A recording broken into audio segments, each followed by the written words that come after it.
Hey everybody, just in my backyard with my dog. Got a little project I want to do, which is just to make an underquilt that's more appropriate for the summer. I have a hammock gear incubator 20-degree underquilt now, and I'm probably just going to copy some of that design and pattern, except for I'm going to make a short one that's only doesn't really cover your legs. So for them, they have the Phoenix. I wish I could afford to buy one right now. Claire and I are kind of saving for our wedding, which is coming in October. So otherwise I would just buy a 20 or 30 degree Phoenix underquilt, but I don't have that option, so I'm going to modify a couple old Costco blankets. I already half made one of them into an underquilt, but it's too long and drafts get in, so I'm going to do some modifications.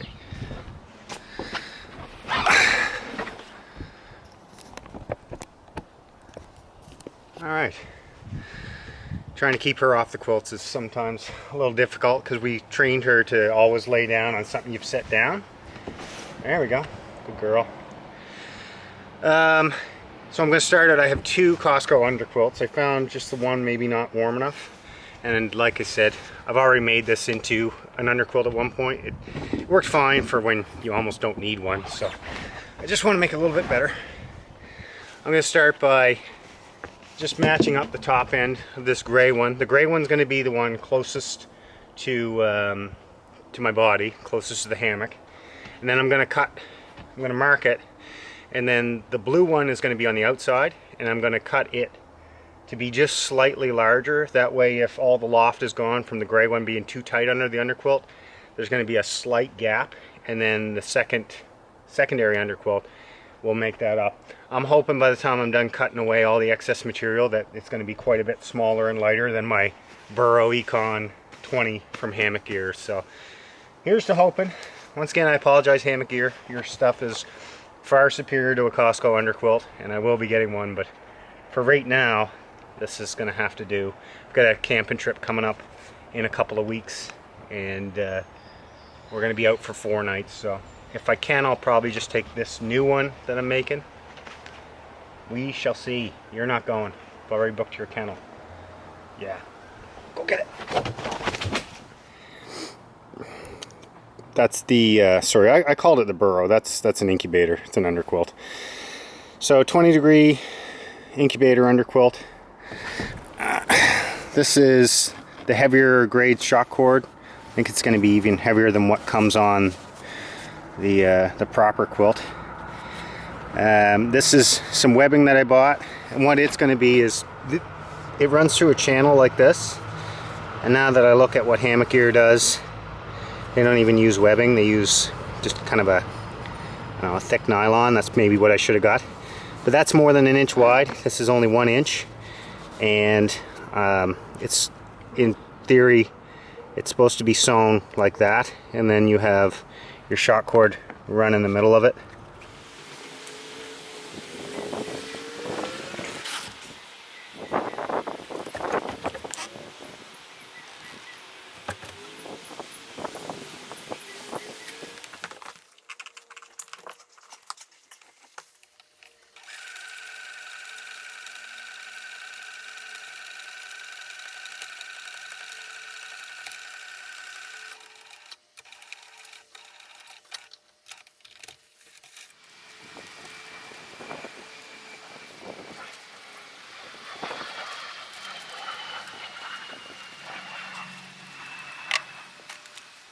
Alright, so I've decided to fold the webbing that I have over because these two edges look terrible.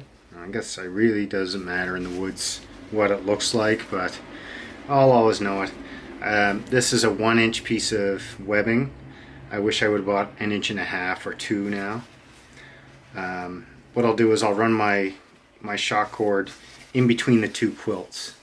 So it'll still kind of be butting up against this yellow, but instead of running like in between the yellow and then detached and sewn in, it'll kind of be free and underneath in between the two quilts. The shock cord will be, but that's not going to matter because it's going to be tied up at both ends anyway. So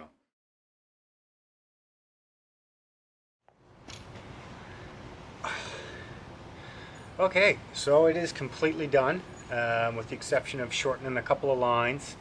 Turned out the 5 meters of shock cord wasn't long enough. I should have bought 6 or maybe even 7. I'm going to set it up on the Warbonnet Blackbird here in a second. I kind of wish that I would have got a longer shock cord, and now that it's all installed, I made a couple of mistakes along the way. It's going to be hard for me to uninstall the shock cord and reinstall a new one, but this is just a summer sort of option, and I think it's going to be fine. I put in the draft collars. They seem to turn out all right. I'll show a quick look at that after I've got it set up. And yeah, it sits pretty high right now, so I'm going to have to tinker with it. But overall, it works. Here it is. Blue on the outside, gray on the inside. And just attach it similar to what Hammock gear does, except for I got a cheap little beaner instead of a nice plastic one.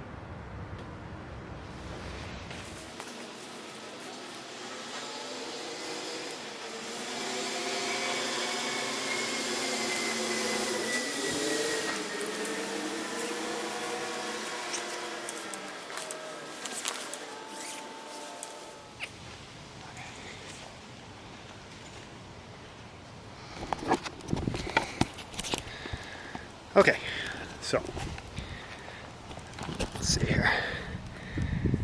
This is the draft collar that I put in here. All it was it rolled over onto itself.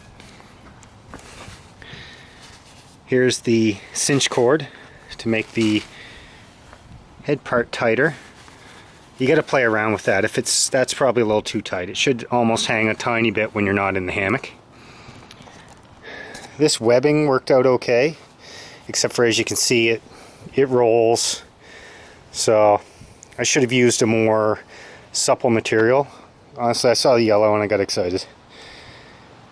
There's the bottom one. So there's the thick line I've got going. So it's a single loop to here, and this is where it's messed up, is on the other end, right here. Sorry. So I had to put in another piece of shock cord, just a foot or two long, just to come up, meet the other side. That's how it hangs.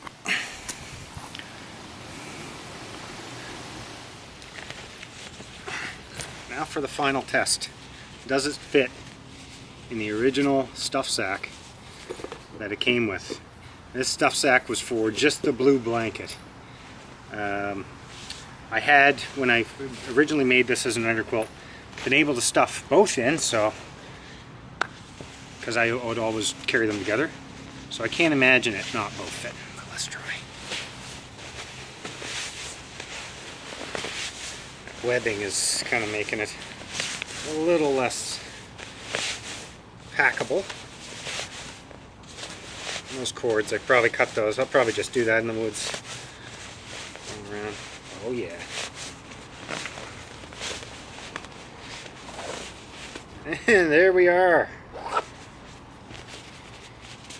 Lightweight 3/4 length under quilt from Costco. Done.